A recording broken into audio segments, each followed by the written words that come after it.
वैराग्य प्रकरण दूसरा सर्ग। अधिकारी षटकांडात्मक पूर्व रामायण के साथ इस ग्रंथ का संबंध, ब्रह्मा के आदेश से इस ग्रंथ का निर्माण तथा मुक्तों की चर्या का वर्णन। जो स्वर्ग में, भूमि में, आकाश में, हमारे अंदर और बाहर निरंतर विराजमान है, अर्थात जिसकी सत्ता और प्रकाश से यह संपूर्ण प्रपंच सत्तावान और प्रकाशित होता है, उस सर्वात्मा और सर्वावभासक पर ब्रह्म परमात्मा को नमस्कार है। वाल्मीकि जी ने कहा, मैं इस संसार रूप कारागार में बद्ध हूँ, इससे मुझे मुक्त होना चाहिए। ऐसी जिसको मुक्ति की प्रबल इच्छा हुई है एवं जो अत्यंत अज्ञानी नहीं है और जो अत्यंत ज्ञानी भी नहीं है, वही इस शास्त्र के श्रवण में अधिकारी है।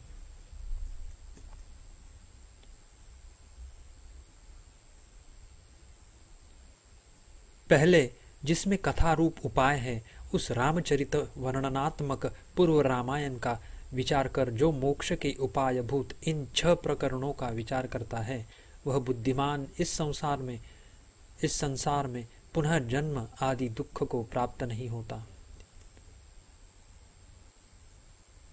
हे शत्रुनाशक, पहले 56,000 श्लोक परिमित पूर्व और उत्तर 2 खंडों से युक्त इस रामायण के अनादिकाल से अभ्यस्त राग द्वेष आदि दोषों को दूर करने वाले उत्तम उत्तम उपदेशों से पूर्ण होने के कारण महाबलवान राम कथा रूप पूर्व खंड की रचना कर मैंने उसे अनुग्रह और प्रेम से एकाग्र चित्त होकर जैसे सागर रत्नार्थी को रत्न देता है, वैसे ही विनित और मेधावी अपने प्रिय शिष्य भरद्वाज को दिया।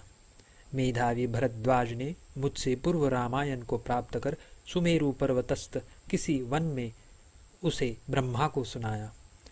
उसे सुनकर सबके पितामह भगवान ब्रह्मा भरद्वाज के ऊपर बड़े प्रसन्न हुए और वरदान के बहाने जगत के उद्धार के साधन मोक्ष शास्त्र की रचना करनी चाहिए, ये उत्तम आशय वाले ब्रह्मा ने भरद्वाज से कहा, हे पुत्र, वर मांगो। भरद्वाज ने कहा, हे भगवन, हे भूत भविष्यत और वर्तमान के स्वामी, जिससे यह जनता दुख से मुक्त हो जाए, वह उपाय मुझसे कहिए। इसी वर में मेरी अभिरुचि है। श्री ब्रह्मा जी ने कहा, वत्स भरद्वाज, जो तुमने मुझसे पूछा है, इस विषय में अपने गुरु श्री वाल्मीकि जी के निकट जाकर उनसे प्रयत्न से विनयपूर्वक प्रार्थना करो। उन्होंने जिस अनिंदित रामायण का आरंभ किया है, उसी का श्रवण करने पर अधिकारी मनुष्य संपूर्ण मोह को पार कर जाएंगे। जैसे लोग महागुणशाली राम सेतु द्वारा महापाप सागर को पार कर जाते हैं, वैसे ही महर्षि वाल्मीकि द्वारा रचित उत्तर रामायण के श्रवण से ही दुस्तर मोह सागर अर्थात इस संसार महासागर को अनायास तर जाएंगे। वाल्मीकि जी ने कहा, भगवान ब्रह्मा भरद्वाज से यह कहकर उसके साथ मेरे आश्रम में आए। मैंने शीघ्र ही देवाधिदेव ब्रह्मा जी की अभ्युत्थान, अर्घ्य, पाद्य आदि द्वारा पूजा की। तदनंतर सब प्राणियों के हितैषी अतः सत्वगुण संपन्न ब्रह्मा जी मुझसे कहने लगे, हे मुनिश्रेष्ठ, पवित्र निर्दोष रामचरित वर्णन रूप रामायण का आरंभ करके जब तक उसकी समाप्ति न हो तब तक उसे न छोड़ दीजिए, उसे अवश्य ही पूरा कर डालिए। हे महर्षि, जैसे शीघ्रगामी जहाज द्वारा दुर्लंघ्य महासागर अनायास उत्तीर्ण हो जाता है, वैसे ही सब लोग इस उत्तर रामायण द्वारा इस संसार रूप संकट से छुटकारा पा जाएंगे। इसीलिए हमारा अनुरोध है, आप लोगों के हित के लिए इस रामायण महाशास्त्र को शीघ्र प्रकाशित कीजिए। यह कहने के लिए ही मैं आपके पास आया हूँ। जैसे क्षण भर के लिए जलराशि से उठी ऊंची लहर उसी क्षण में जल में लीन हो जाती है, वैसे ही भगवान ब्रह्मा यह कहकर उसी क्षण में मेरे उस पवित्र आश्रम से अंतर्हित हो गए। ब्रह्मा जी के आने पर मुझे अत्यंत विस्मय हो गया था, इसलिए उस समय मैं उनके वाक्य का मर्म नहीं समझ सका। उनके चले जाने पर मैंने चित्त में स्वस्थता प्राप्त कर स्वस्थ बुद्धि से वहाँ पर स्थित भरद्वाज से पूछा, वत्स भरद्वाज, ब्रह्मा जी ने यह क्या कहा? उसे मुझसे शीघ्र कहो। मेरे यो पूछने पर भरद्वाज ने मुझसे फिर कहा, महर्षि, भगवान ब्रह्मा ने कहा कि आपने जैसे पहले चित्त को विशुद्ध करने वाले रामायण की रचना की, इस समय भी वैसे ही सब लोगों के हित के लिए संसार रूपी समुद्र से तारने के लिए नौका रूप उत्तर रामायण की रचना कीजिए। भगवान, इस विषय में मेरी भी एक प्रार्थना है कि महामना रामचंद्र जी, भरत, लक्ष्मण, शत्रुघ्न, यशस्विनी सीता, महाबुद्धि रामानुयायी मंत्रिपुर आदि अन्यान्य परिवार के लोगों ने इस संसार संकट में किस प्रकार व्यवहार किया, उसको कहिए। उन लोगों ने अज्ञानी जीव की तरह शोक युक्त होकर कालायापन किया था, या वे मुक्त जीव की तरह असंग रहे थे? भगवान, किस प्रकार उन्होंने दुख मार्ग का अतिक्रमण किया था, मुझे उसका विशद रूप से उपदेश दीजिए। मैं और संसार के अन्य मानव, हम सभी वैसे ही आचरण करेंगे और वैसे आचरण कर संसार संकट से मुक्ति प्राप्त करेंगे। महाराज, भरद्वाज ने बड़े आदर के साथ मुझसे कहने के लिए अनुरोध किया।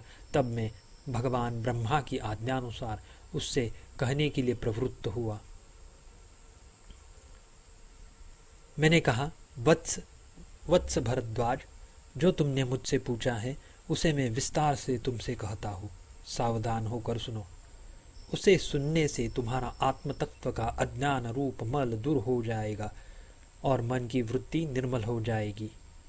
महामते भरद्वाज, कमल नयन राम संपूर्ण विषयों को मिथ्या समझकर उनमें आसक्ति का त्याग कर जैसे लोक यात्रा का निर्वाह करने से सुखी हुए थे, तुम भी वैसे ही व्यवहार करो, वैसा करने से सुखी हो सकोगे।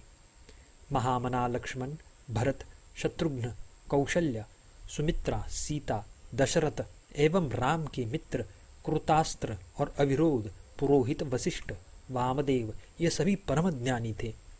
रामचंद्र जी के दृष्टि जयंत, भास, सत्य अर्थात सत्यवक्ता विजय, विभीषण, सुक्षेण, हनुमान और सुग्रीव का अमात्य इंद्रजीत, ये 8 मंत्री भी महामना, जितेंद्रिय, समदर्शी, विषयों में आसक्ति से रहित, प्राप्त प्रारब्ध कर्मों के नाश की प्रतीक्षा करने वाले एवं जीवन मुक्त थे।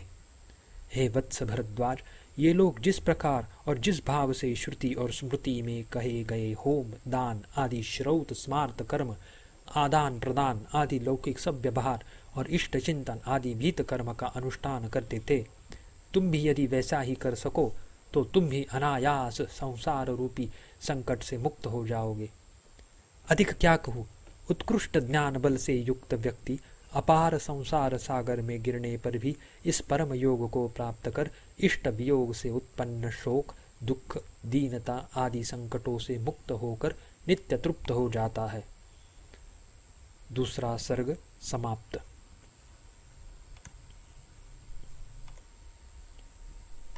वैराग्य प्रकरण, तीसरा सर्ग। दृश्य के मार्जन के उपाय, वासना भेद निरूपण पूर्वक उनके लक्षण तथा श्री रामचंद्र जी की तीर्थ यात्रा का विस्तार से वर्णन। भरद्वाज ने कहा, हे ब्राह्मण, आप रामचंद्र जी की कथा का अवलंबन कर जीवन मुक्ति की स्थिति का अर्थात लक्षण और लौकिक वैदिक व्यवहार का वर्णन कीजिए। उसका श्रवण करके मैं परम सुखी होऊंगा। श्री वाल्मीकि जी ने कहा, वत्स भरद्वाज, जैसे भ्रमवश रूप रहित आकाश में नीले पीले आदि रंगों का भान होता है, वैसे ही अज्ञानवश ब्रह्म में जगत का भ्रम होता है। इसलिए प्रमाण और अनुभव से मैंने निश्चय किया है कि निरूप आकाश में नीले पीले आदि रंगों की भांति ब्रह्म में कल्पित अत्यंत असंभावित जगत का समूल अविद्या और उसके संस्कार के नाश द्वारा जैसे फिर स्मरण ही न हो, उस प्रकार विस्मरण होना ही सबसे उत्कृष्ट मुक्ति का लक्षण और स्वरूप है। भरद्वाज, जब तक दृश्य के अत्यंत अभाव का ज्ञान नहीं होता, अर्थात संपूर्ण दृश्य प्रपंच भ्रांति कल्पित है, अतएव अत्यंत असत है, यह ज्ञान जब तक दृढ़तापूर्वक नहीं होता तब तक कोई भी किसी प्रकार मुक्ति के लक्षण और स्वरूप का ज्ञान प्राप्त करने में समर्थ नहीं हो सकता। संपूर्ण जगत के अधिष्ठान प्रत्यक भिन्न आत्म तत्व के साक्षात से ही दृश्य का अत्यंत बाध हो सकता है। इसलिए अविसंवादी आत्मज्ञान को उपाय से प्राप्त करो।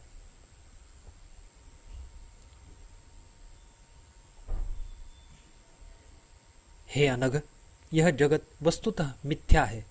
यह आकाश में नीले पीले आदि रंगों की भांति अपाततः सत्य सा प्रतीत होता है, किंतु इस ग्रंथ में दर्शित विचार से सहज में ही यह असत है यह प्रतीत हो जाता है।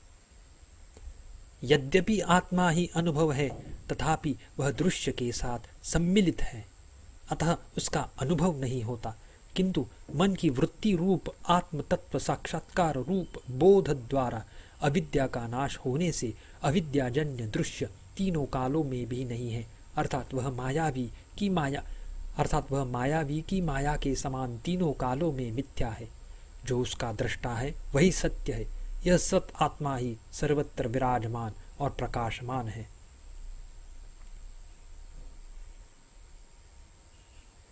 अन्यथा पूर्वोक्त उपाय का ग्रहण न करने पर अनादि अज्ञान से अंधे अनात्मा का प्रतिपादन करने वाले शास्त्र रूपी गड्ढों में ठोकर खा रहे रागांध जनों के पतन के कारण भूत गर्त तुल्य तत शास्त्रों द्वारा निर्दिष्ट उपायों से ऐहिक और पारलौकिक विषयों में आसक्त होकर आचरण कर रहे अतएव विषयों के उपभोग के लिए बार बार जन्म ग्रहण कर रहे मूर्खों को अनंत ब्रह्म कल्पों से भी निवृत्ति नहीं मिल सकती। भाव यह है कि अनादि अज्ञान की ज्ञान से अतिरिक्त हजारों साधनों से भी निवृत्ति नहीं हो सकती। हे ब्रह्मन, निशेष रूप से वासनाओं का जो परित्याग है वह उत्तम मोक्ष कहा जाता है। उक्त मुख्य मोक्ष को अविद्यारूप मल से रहित ज्ञानी ही प्राप्त कर सकता है, अन्य नहीं। हे ब्रह्मन, जैसे शीत के नष्ट होने पर हिमकण तुरंत गल जाते हैं, वैसे ही वासनाओं के नष्ट होने पर वासना पुंज रूप चित्त शीघ्र नष्ट हो जाता है। जैसे पिरोए हुए सूक्ष्म सूत्र से मोतियों का समूह स्थित रहता है, वैसे ही पंच महाभूतों से बना हुआ यह शरीर वासना से खड़ा है। वासना दो प्रकार की कही गई है, शुद्ध और मलिन। मलिन वासना जन्म की कारण है और शुद्ध वासना जन्म का नाश करती है और मोक्ष का साधन है। वासना बीजों के अंकुरित होने में अज्ञान ही सुक्षेत्र है। अज्ञान रूप सुक्षेत्र में जिसका कलेवर खूब विशाल हुआ है, अर्थात विषयों के अनुसंधान के अभ्यास से खूब बढ़ी हुई राग द्वेष आदि से वृद्धि को प्राप्त होने के कारण घन अहंकार रूप क्षेत्र के स्वामी द्वारा भली भांति पाली पोषी गई अतएव शोभित इसी पुनर्जन्मकारिणी वासना को पंडित लोगों ने मलिन कहा है। जो भुने हुए बीज के समान अंकुर उत्पन्न करने की शक्ति से शून्य होकर रहती है, अर्थात पुनर्जन्म की उत्पादक कारण न होकर केवल मात्र प्रारब्धवश देह आदि का अवलंबन करके रहती है, अर्थात देह धारण मात्र से पर्यवसित होती है, वह शुद्ध वासना कही जाती है। पुनर्जन्म का निवारण करने वाली शुद्ध वासना जीवन मुक्त पुरुषों के शरीर में चक्र में भ्रमण के समान मृत संस्कार रूप से रहित है, अर्थात देह धारण रूप कार्य से उनमें भी वासना के अस्तित्व का अनुमान होता है। जो लोग शुद्ध वासना से युक्त हैं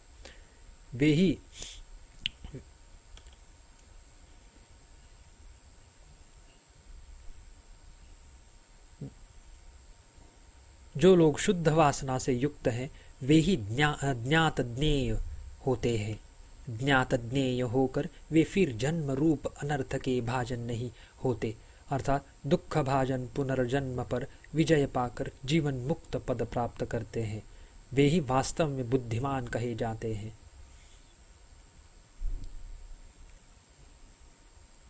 हे महामती भरद्वाज, महाबुद्धि श्री रामचंद्र जी जिस प्रकार जीवन मुक्ति पद को प्राप्त हुए, उसे मैं जीव के जरा और मरण की शांति के लिए तुमसे कहूँगा। सुनो, श्री रामचंद्र जी की परम मंगलदायिनी इस कथा का श्रवण करो। इसके श्रवण से ही तुम संपूर्ण तत्व को जान जाओगे। वत्स भरद्वाज, राजीव लोचन श्री रामचंद्र जी ने गुरुकुल से लौटकर कुछ दिन भांति भांति की लीलाओं द्वारा निर्भय होकर अपने घर में ही बिताए। तदनंतर कुछ समय बीतने पर, जबकि महाराज दशरथ पृथ्वी का पालन करते थे, शोक रहित प्रजा बड़े आनंद में थी। राज्य की सुव्यवस्था से प्रजाओं में ज्वरादि पीड़ा भी नहीं थी। भय, अकाल मरण आदि अन्य पीड़ाओं की तो क्या बात, तो बात ही क्या थी। उस समय महागुणशाली श्री रामचंद्र जी का मन तीर्थ और पुण्याश्रम देखने के लिए अत्यंत उत्कंठित हुआ। श्री रामचंद्र जी ने पुण्य तीर्थों के दर्शन का यो विचार कर श्री पितृचरणों के निकट जाकर जैसे हंस नवीन कमलों का आश्रय लेता है, वैसे ही पिताजी के नख रूपी केसर से सुशोभित चरण कमलों को ग्रहण किया। श्री रामचंद्र जी ने कहा, पिताजी, तीर्थ, देव मंदिर, वन और आश्रमों के दर्शन के लिए मेरा मन अत्यंत उत्कंठित हो रहा है। महाराज, मेरी इस प्रथम प्रार्थना को सफल करने की कृपा कीजिए। इस संसार में कोई ऐसा नहीं है जो प्रार्थी होकर आपके पास आया हो और उसकी अभिलाषा आपने पूर्ण न की हो। श्री रामचंद्र जी द्वारा यो प्रार्थित महाराज दशरथ ने कुलगुरु वशिष्ठ जी के साथ परामर्श कर श्री रामचंद्र जी को, जिनकी यह प्रथम प्रार्थना थी, तीर्थ दर्शन के लिए बड़े असमंजस में पड़कर अनुज्ञा दे ही दी। शुभ नक्षत्र और शुभ दिन में ब्राह्मणों द्वारा मंगल पाठ कराकर एवं मंगलमय वेशभूषा से शरीर को अलंकृत कर आशीर्वाद दे रही माताओं द्वारा पुनः पुनः आलिंगन कर खूब विभूषित किए गए श्री रामचंद्र जी भाइयों वशिष्ठ द्वारा प्रेषित शास्त्रज्ञ ब्राह्मणों कतिपय अपने प्रेमी श्रेष्ठ राजकुमारों के साथ तीर्थ यात्रा के लिए अपने घर से निकले। नगर ललनाओं से भंवरों की पंक्ति के समान चंचल नेत्रों द्वारा बड़े आदर के साथ देखे जा रहे श्री रामचंद्र जी जब नगर से निकले तो नगरवासियों ने उनकी यात्रा के उपलक्ष्य में मंगल के लिए तुरी घोष से उनका अभिनंदन किया।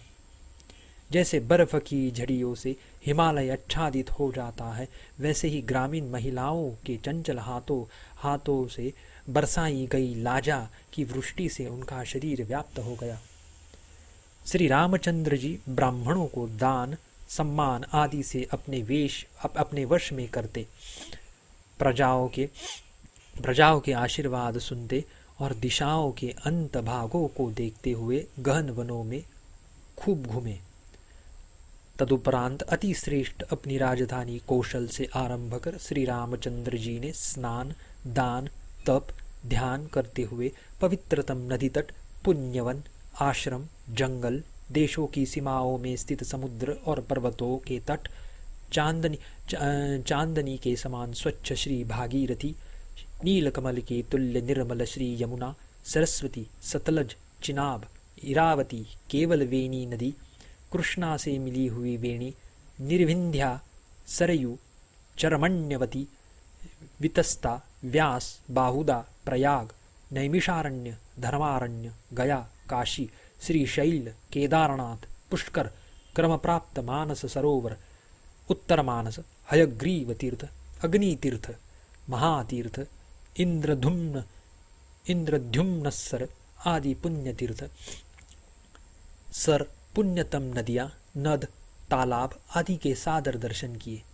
स्वामी कार्तिकेय, शालग्राम रूपी हरि, श्री हरि के तथा महादेव जी के 64 स्थान, आश्चर्यमय विविध विचित्रताओं से पूर्ण चारों समुद्र के तट, विंध्याचल और मंदराचल के लता गृह, हिमालय आदि 7 कुल पर्वत, बड़े बड़े महर्षियों, राजर्षियों, देवताओं और ब्राह्मणों के पवित्रतम और मंगलमय आश्रमों के बड़े आदर से दर्शन किए।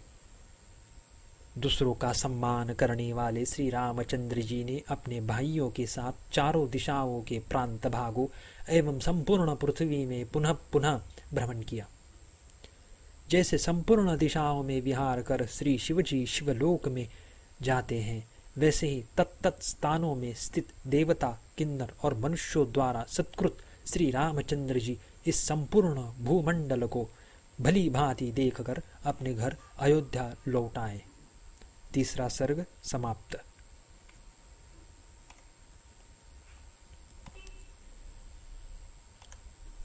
वैराग्य प्रकरण चौथा सर्ग।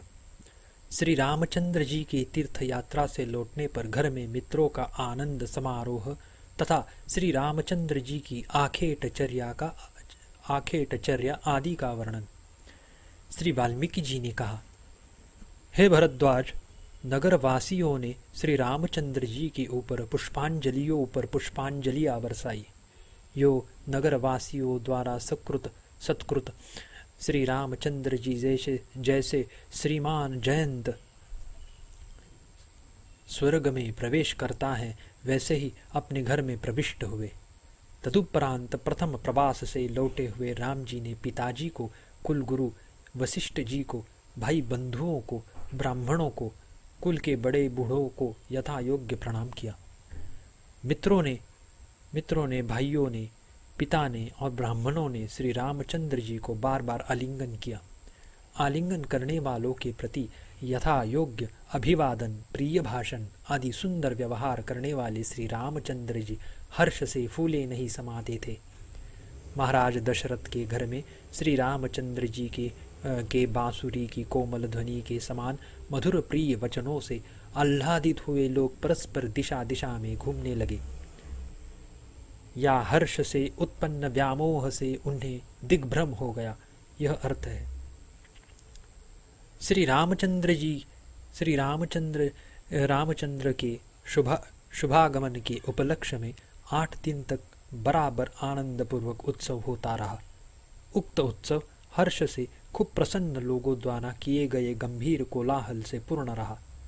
तब से श्री रामचंद्र जी भांति भांति के देशाचारों का इधर उधर वर्णन करते हुए घर में ही सुखपूर्वक रहे।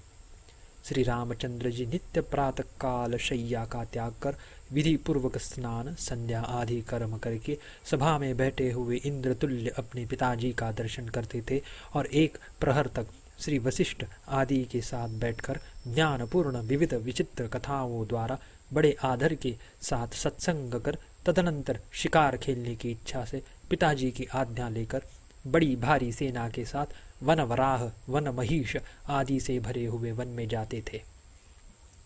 वहां से घर लौटने पर स्नान आदि कर्म कर तथा मित्र और बंधुओं के साथ भोजन कर मित्रों के साथ रात्रि बिताते थे।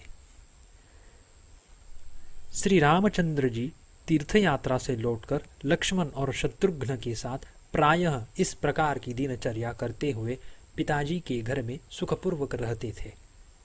हे भरद्वाज, श्री रामचंद्र जी राजाओं के योग्य व्यवहार से मनोहर, सज्जनों के चित्त को चांदनी के समान आनंद देने वाली श्लाघनीय एवं अमृत द्रव्य के समान सुंदर चेष्टा से काल यापन करते थे। चौथा सर्ग समाप्त। वैराग्य प्रकरण 5वां सर्ग। श्री रामचंद्र जी के शरीर में कृशता आदि, वैराग्य आदि और राजा द्वारा उसके कारण की जिज्ञासा तथा श्री वशिष्ठ जी के उत्तर का उपक्रम।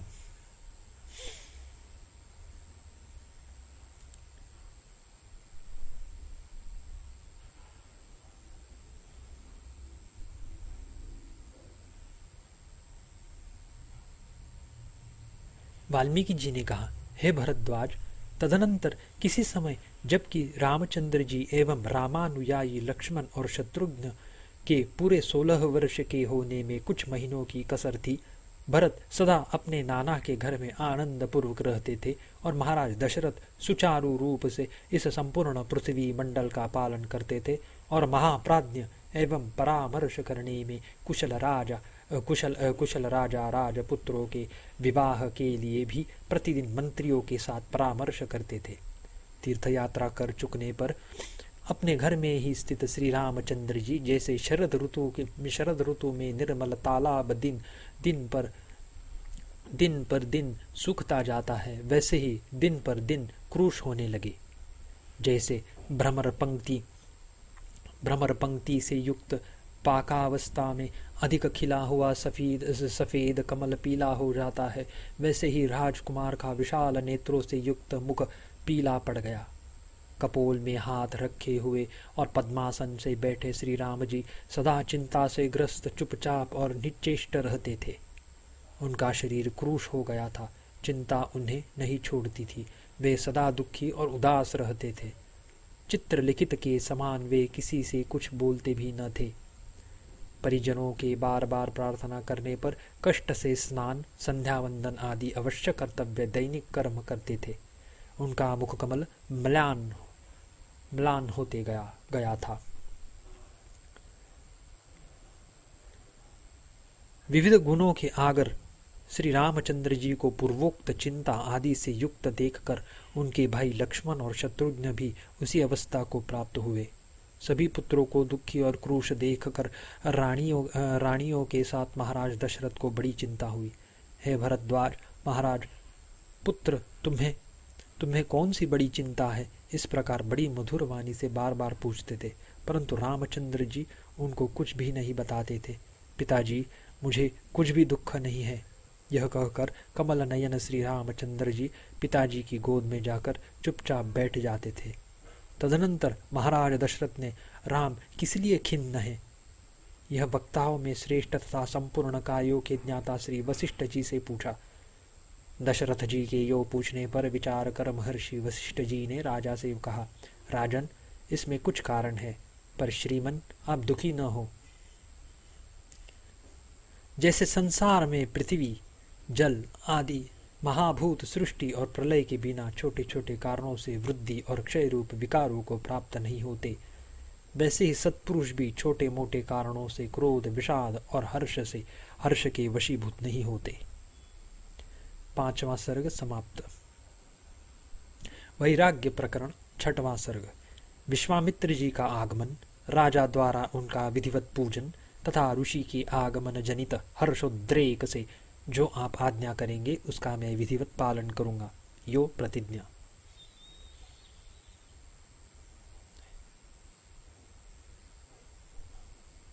वाल्मीकि जी ने कहा, भरद्वाज, जब मुनिवर वशिष्ठ जी के यो कहने पर खेद युक्त, संदेह निमग्न, अतएव संदेह के निर्णय के लिए कुछ काल की प्रतीक्षा करने वाले महाराज दशरथ मौन हो गए थे और राजमहल में स्थित सभी महारानियां उदास होकर श्री रामचंद्र जी की चेष्टाओं पर विशेष रूप से सावधान थी, उसी समय लोक विख्यात महर्षि विश्वामित्र अयोध्याधिपति महाराज दशरथ को देखने के लिए गए।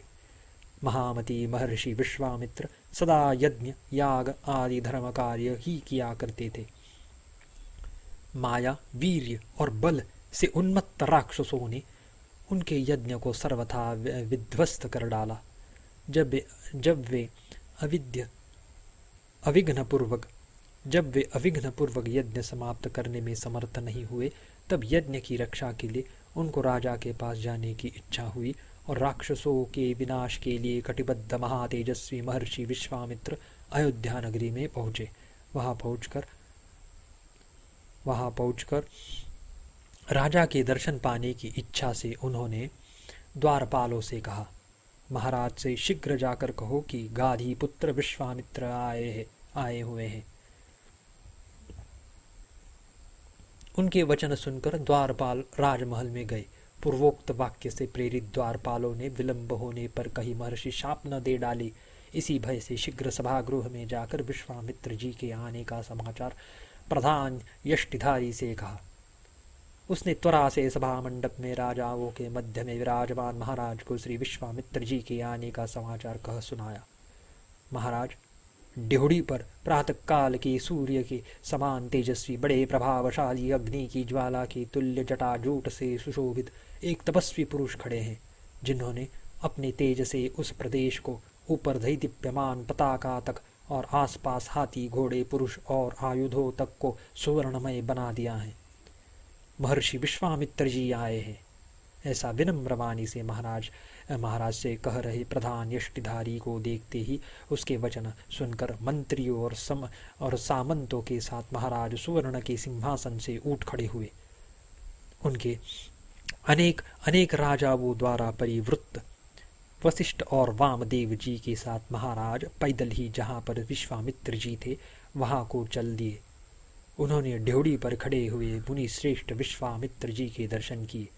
विश्वामित्र जी ब्रह्म वर्चस से और शास्त्र तेज से सुसंपन्न थे। उनके दर्शन से ज्ञात होता था कि किसी निमित्त से मानो सूर्य देव ही पृथ्वी पर आ गए हो। बुढ़ापे के कारण सफ़ेद और अधिक तप करने से रुक्ष जटाओं से उनके कंधे ढके थे। अतएव वे संध्या काल के अरुण प्रभा से रंजित सफ़ेद मेघ से आच्छादित पर्वत के समान प्रतीत होते थे। उनका शरीर सौम्य, सुंदर, दैदीप्यमान, प्रभावशाली, विनय से संपन्न, रुष्ट पुष्ट हाथ पैर आदि अवयवों से युक्त और कांतिमान था। उनके तेज से नेत्र और मन प्रसन्न होते थे। उससे भय का भी संचार होता था। वह प्रसाद गुण से युक्त था। अधिक होने के कारण शरीर से छलक रहा था और गंभीर तथा अपरिच्छिन्न था।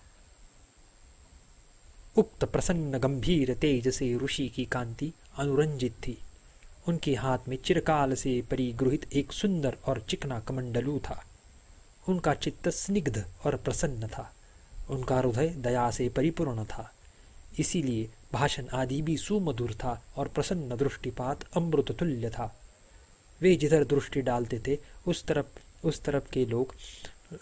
तरफ के लोगों को मानो अमृत के रस से सिंचिते थे।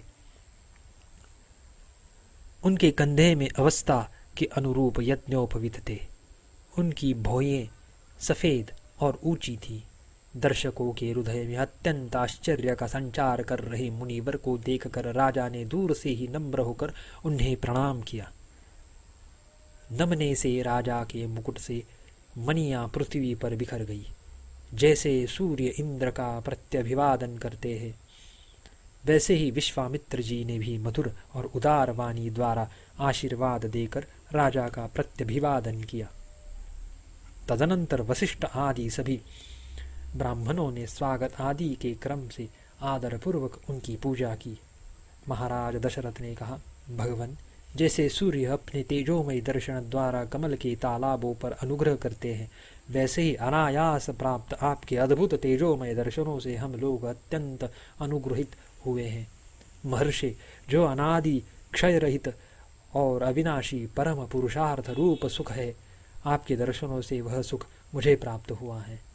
निस्संदेह आज हमने पुण्य से धन्य पुरुषों के आगे स्थान प्राप्त कर लिया है, क्योंकि हम लोगों के उद्देश्य से आपका शुभागमन हुआ है। यो महाराज दशरथ के समान ही कह रहे महर्षि और अन्य राजा सभा भवन में आकर आसनों पर बैठ गए। महर्षि के शुभागमन से प्रसन्न वदन महाराज दशरथ ने महर्षि की तपस्या संपत्ति से भयभीत होकर दूसरे के द्वारा अर्घ्य के लिए जल मंगाने में भी अपराध की संभावना देखकर स्वयं जल लाकर उन्हें अर्घ्य दिया। महर्षि विश्वामित्र ने राजा के अर्घ्य को स्वीकार कर शास्त्र में वर्णित विधि से प्रदक्षिणा कर रहे राजा की भूरी भूरी प्रशंसा की। राजा दशरथ द्वारा पूजित विश्वामित्र बड़े प्रसन्न हुए। उनका मुखकमल खिल उठा। उन्होंने राजा से उनकी तथा राज्य के विभिन्न अंगों की कुशल पूछी और पूछा, आपका राजकोष तो परिपूर्ण है? तदनंतर मुनिश्रेष्ठ विश्वामित्र जी ने प्रसन्नतापूर्वक महर्षि वशिष्ठ जी से मिलकर वशिष्ठ जी की पूजा की और उनसे यथा योग्य उनके शिष्य आश्रम के मृग पशु पक्षी आदि की कुशल पूछी। क्षण भर के लिए परस्पर मिलकर और यथा योग्य पूजा सत्कार कर सभी को बड़ी प्रसन्नता हुई। वे राजमहल में अपने अपने आसनों पर बैठ गए। आमने सामने बैठने से उनका तेज परस्पर बढ़ गया। वे सब आपस में एक दूसरे से कुशल प्रश्न करने लगे। महामती विश्वामित्र जी के आसन पर बैठने के उपरांत महाराज दशरथ ने अनेक चरण पखारे। उन्हें दूसरी बार अर्घ्य दिया, गाय दी एवं चंदन, पुष्प, वस्त्र, अलंकार, दक्षिणा, फल और तांबुल से उनकी पुनः पुनः पूजा की। विधिपूर्वक पूज कर प्रसन्न चित्त पुण्यात्मा राजा ने हाथ जोड़कर विश्वामित्र जी से ये वाक्य कहे, भगवन, मरण धर्मा जीव को अमृत लाभ से जैसा सुख होता है, दीर्घकाल की अनावृष्टि के अनंतर वृष्टि के लाभ से किसान को जैसा आनंद होता है, एवं अंधे को नयन प्राप्ति से जैसा हर्ष होता है, हमारे लिए आपका शुभागमन वैसा ही उससे भी बढ़कर आनंदप्रद है। पुत्रविहीन व्यक्ति को धर्मपत्नी से पुत्रोत्पत्ति होने पर जैसा आह्लाद होता है, दरिद्र पुरुष को स्वप्न में दृष्ट धन का लोभ होने पर जैसा आनंद होता है, वैसे ही आपका आगमन हमारे लिए सुखकारक है। मनुष्य चिरकाल से इच्छित मणि, मंत्र, अभ्युदय आदि की प्राप्ति, प्रियतम भाई, पुत्र आदि के समागम और खोई गई वस्तु के लाभ से जैसे अनिर्वचनीय आह्लाद का अनुभव करते हैं, वैसे ही आपके आगमन से हमें आह्लाद हो रहा है। ब्रह्मन, स्थलचर मनुष्य आदि को आकाश में उड़ने से जैसा आनंद होता है और मृत पुरुष के पुनः वापस आ जाने से उसके बांधवों को जैसा आनंद होता है, वैसे ही आपके आगमन से हमें आनंद हो रहा है। आपका स्वागत हो। मुनिवर, ब्रह्मलोक में रहना किसको प्रीति करना होगा, वैसे ही प्रीतिकर आपका आगमन है। अर्थात जैसे ब्रह्मलोक में निवास करने की सबको स्पृहा रहती है, वैसे ही आपके आगमन की सभी को स्पृहा रहती है। मैं यह निश्चल सत्य आपसे कहता हूँ। भगवन, आप परम धार्मिक हैं। आपकी क्या अभिलाषा है? मैं आपकी क्या सेवा करूँ? ब्रह्मन, आप सत्पात्र हैं, मेरे भाग्य से यहाँ आए हैं।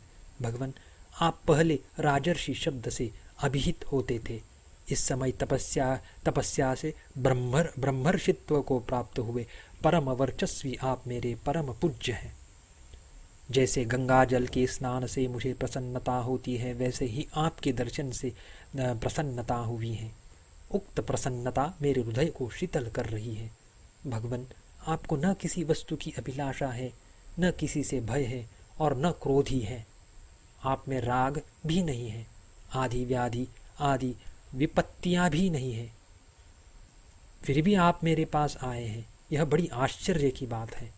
हे तत्वज्ञ शिरोमणि, आपके शुभागमन से मैं निष्पाप हो गया हूँ, अपने को पुण्य क्षेत्र में स्थित समझ रहा हूँ। अर्थात आपके आगमन से मेरा गृह भी पवित्र हो गया है।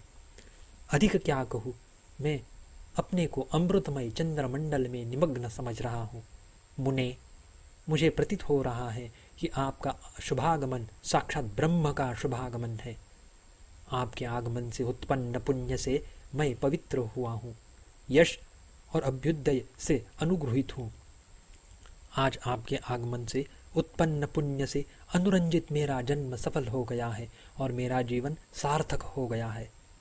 यहाँ आए हुए आपके दर्शन कर, पूजा कर और प्रणाम कर, जैसे चंद्रमा को देखकर समुद्र अपने में नहीं समाता, तटसीमा को लांघ कर उछल पड़ता है, वैसे ही मैं भी अपने को अपने में फुला नहीं समा रहा हूँ। मुनिवर, आपका जो कार्य हो, जिस प्रयोजन से आप आए हैं, उसे आप किया ही समझिए, क्योंकि आप सर्वदा मेरे माननीय हैं। गाधी नंदन, आपके कार्य के विषय में आप विचार न कीजिए। भगवन, पात्रभूत आपके लिए मुझे कुछ भी अदेय नहीं है। मेरा कार्य सिद्ध होगा या नहीं, इसका विचार आप मत कीजिए। मैं आपका कार्य संपूर्ण रूप से धर्मतः करूँगा। आप मेरे परमदेव है।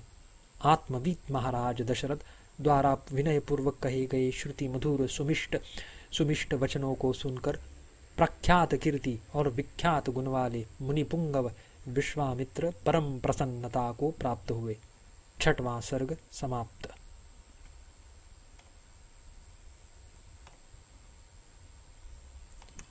वैराग्य प्रकरण 7वां सर्ग।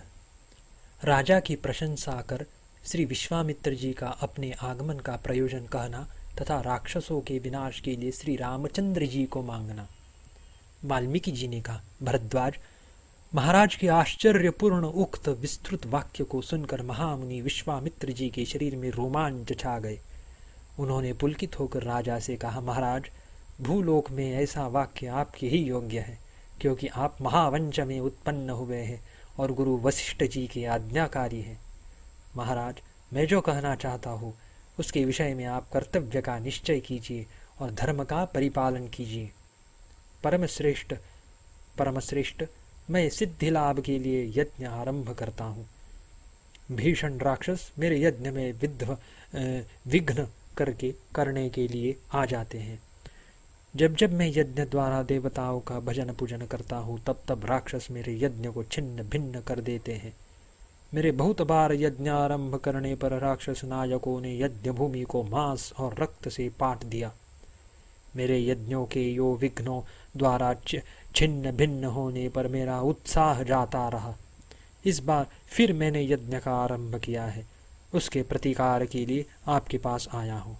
राजन, क्रोध करके अर्थात शापदान द्वारा उसका प्रतिकार करने की मेरी इच्छा नहीं होती, कारण कि क्रोध रहित होकर ही यज्ञानुष्ठान किया जाता है और क्रुद्ध हुए बिना शाप देना नहीं बनता। राजन, उक्त महायज्ञ समारंभ में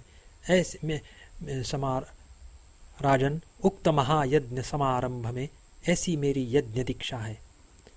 आपके अनुग्रह से निर्विघ्न यज्ञ समाप्त कर महाफल प्राप्त करूंगा, ऐसी आशा से मैं आपके समीप आया हूँ।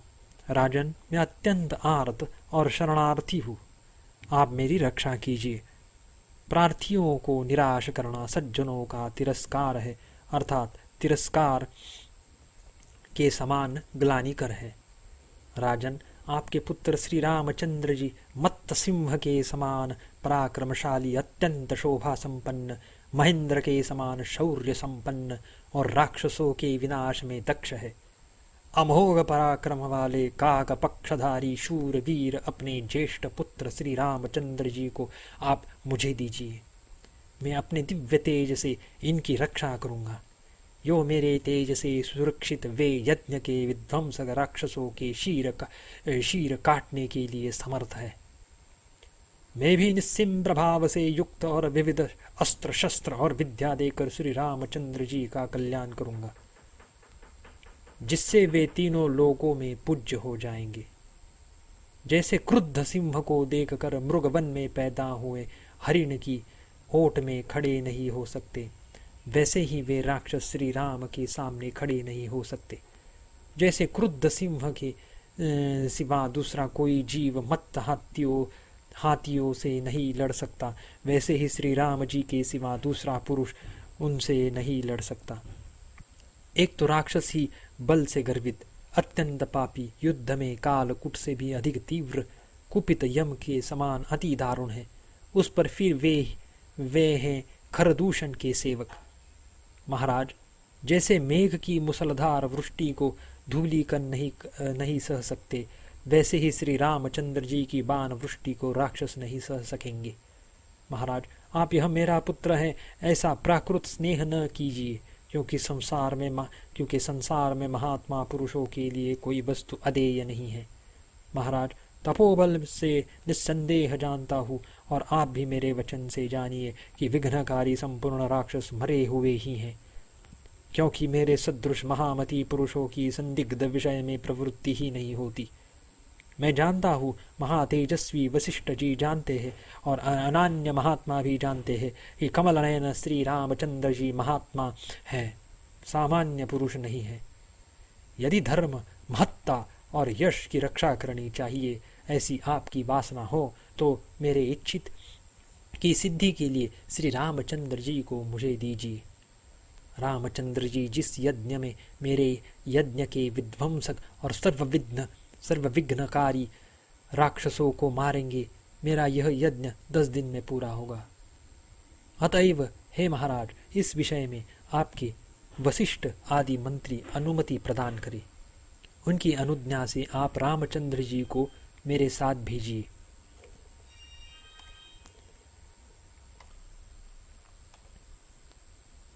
हे राघव, आप अवसरज्ञ हैं। जैसा मेरा यह यज्ञ का अवसर बीत न जाए वैसा कीजिए, आपका कल्याण होगा। आप मन में शोक को जगह न दीजिए। समय पर थोड़ा भी कार्य किया जाए तो वह बहुत उपकारक होता है। असमय में बहुत भी उपकारक किया जाए तो वह निष्फल हो जाता है। धर्मात्मा महातेजस्वी मुनिश्रेष्ठ विश्वामित्र जी यो धर्म अर्थ से युक्त वाक्य कहकर चुप हो गए। महानुभाव राजा दशरथ महर्षि के उक्त वचन सुनकर युक्ति युक्त उत्तर देने के लिए कुछ काल तक चुपचाप बैठे रहे, क्योंकि जिसका मनोरथ पूर्ण न किया जाए ऐसा धीमान पुरुष युक्ति युक्त कथन के बिना संतोष को प्राप्त नहीं होता। 7वां सर्ग समाप्त।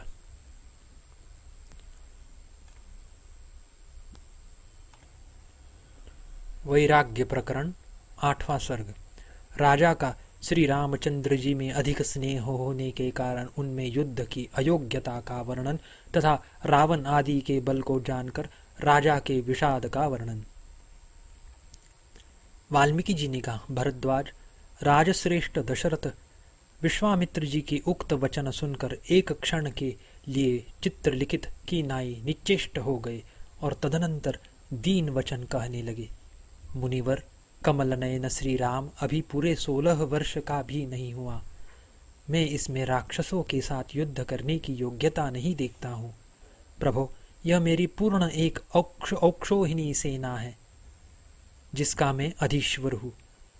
उसको लेकर मैं ही राक्षसों के साथ युद्ध करूँगा। ये सभी सैनिक शूर वीर पराक्रमशाली और परामर्श देने में दक्ष है। मैं समर भूमि में धनुष बाण लेकर समस्त सैनिकों की रक्षा करूंगा। जैसे सिंह मत्त हाथियों के साथ युद्ध करता है, वैसे ही इन शूरवीर सैनिकों के साथ मैं महेंद्र से बलिष्ठ वीरों से भी युद्ध कर सकता हूँ। श्री राम बालक है, युद्ध से नितांत अनभिज्ञ है और सेना का बलाबल नहीं जानता। इसने अंतपुर में क्रीड़ा के लिए कल्पित संग्राम छोड़कर अन्य रणभूमि नहीं देखी है। न यह उत्तम शास्त्रों से युक्त है, न उत्तम अस्त्रों से युक्त है और न युद्ध विद्या में निपुण ही है। समर भूमि में असंख्य शूर वीरों से कैसे युद्ध करना चाहिए यह भी इसे ज्ञात नहीं है।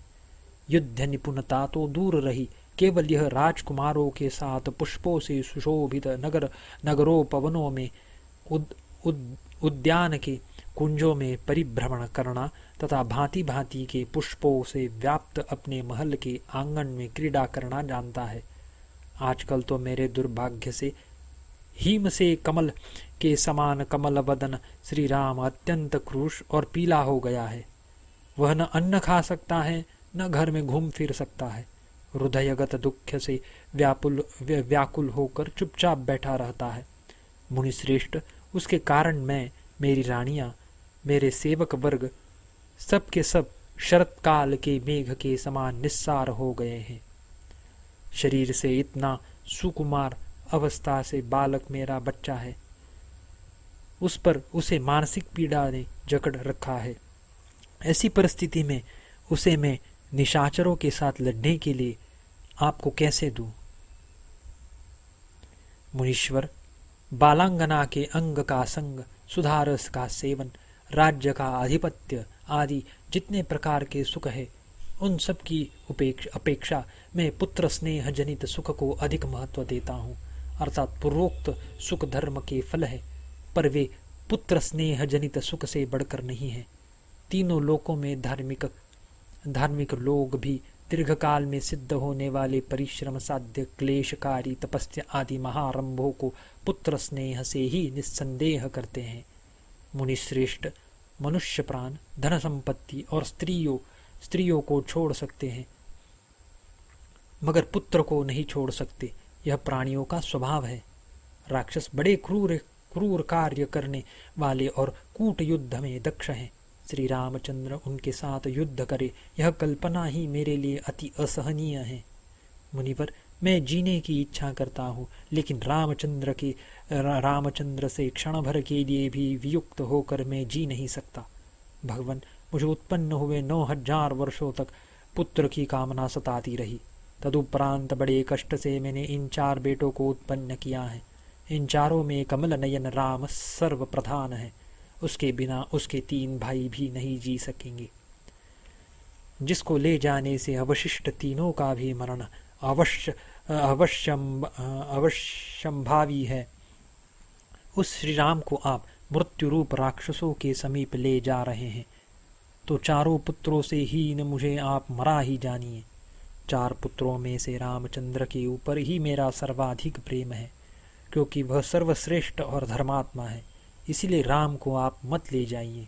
मुने, यदि आपको राक्षसों की सेना का संहार करने की इच्छा हो तो मेरे साथ मेरी चतुरंगिणी सेना को ले जाइए। उक्त राक्षसों में कितना है ब्राह्मण, मुझे या शिशु राम को अथवा मेरे चारों बालकों को कूट युद्ध में विशारद उन राक्षसों का प्रतिकार कैसा करना चाहिए और उन दुरात्मा राक्षसों के साथ महारण्य में कैसे रहना चाहिए, यह भी मुझसे कहिए। ये राक्षस बड़े बलगर्वित हैं। साक्षात कुबेर का भाई मुनि विश्रवा का पुत्र महाबलशाली रावण नामक राक्षस सुना जाता है। वह दुर्बुद्धि यदि आपके यज्ञ में विघ्न करता है तो हम उस दुष्टात्मा के साथ युद्ध करने में समर्थ नहीं हैं। ब्राह्मण, किसी समय किसी समुदाय में विपुल बल और संपत्ति से संपन्न पुरुष भूतों में उदय को प्राप्त होते हैं और काल पाकर विनाश को प्राप्त होते हैं। इस समय तो हम लोग रावण आदि शत्रुओं के सामने खड़े होने में सर्वथा असमर्थ है। यह ईश्वरीय नियम ही है। इसलिए हे धर्मज्ञ अनुकंपनीय, मेरे पुत्र पर अनुग्रह कीजिए और प्रार्थी के मनोरथ को पूर्ण न कर सकने के कारण अल्प भाग्य वाले मुझ पर भी अनुग्रह कीजिए। आप हमारे परम देव हैं। देवता, दैत्य, गंधर्व, यक्ष, पक्षी, नाग, ये सब रावण से लड़ने के लिए असमर्थ है। मनुष्यों की तो बात ही क्या है। रावण बड़े बलशालियों के बल को भी युद्ध में हर लेता है। उसके साथ संग्राम में लड़ने के लिए हम समर्थ नहीं हैं। उसके पुत्र इंद्रजीत आदि के साथ भी हम नहीं लड़ सकते, अथवा ऐसा बलशाली रावण का मेरे बच्चे क्या कर सकेंगे। जिस समय मांधाता आदि राजाओं ने जन्म लिया था, यह काल वैसा नहीं है। इस समय में सज्जन ही निर्बल है। इस समय यह रघुवंशीय बालक बुढ़ापे से शिथिल हो गया है, अथवा श्री रामचंद्र बूढ़ों की भांति शिथिल है। अथवा यदि आपके यज्ञ में विघ्न करने वाले असुर श्रेष्ठ मधुपुत्र लवण हैं, तो भी मैं अपने बेटे को नहीं जाने दूंगा। अथवा यदि यम के सदृश सुंद और उपसुंद के पुत्र आपके यज्ञ के विध्वंसक है, तो भी मैं अपने पुत्र को आपके साथ नहीं भेजूंगा। ब्राह्मण, यदि श्री राम को जबरदस्ती ले जाओगे तो उस कल्प में आपसे मैं ही मारा जाऊंगा। मेरे बिना मैं अपनी निश्चित विजय नहीं देखता हूँ। इत्यादि मधुर वचन कहकर महाराज दशरथ मुनि के अभिमत के विषय में और राक्षस वध के विषय में क्रमशः श्री राम को भेजना चाहिए अथवा नहीं, और राक्षसों का वध हो सकेगा या नहीं इत्यादि संदेह रूप सागर की बड़ी तरंगों में निमग्न हो क्षण भर के लिए भी निश्चय नहीं कर सके। अतएव उस समय उनकी दशा उन्नत तरंगों से युक्त सागर में डूबे रहे पुरुष की सी हो रही थी। 8वां सर्ग समाप्त।